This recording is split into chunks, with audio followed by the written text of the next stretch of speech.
As a nurse, what has surprised me the most when a patient took off their clothes? It was a quiet night shift. My last patient was an older man, maybe late 70s.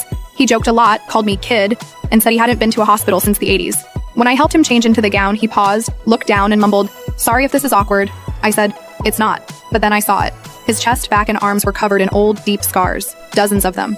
I asked if he'd been in a bad accident. He shook his head. Worse, my father. He told me bits and pieces. How he ran away at 15. How he lied about his age to join the army just to escape. He said the only thing that kept him going was telling himself that one day, he'd have a normal life. A safe home. No yelling. No bruises. He never did. No wife, no kids.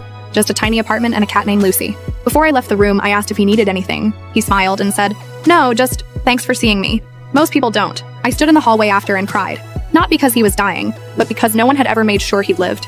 The next night, I brought him Lucy in a little carrier. He cried harder holding her than he did when they told him he had days left. He died with her asleep on his chest, and I stayed until his heart stopped.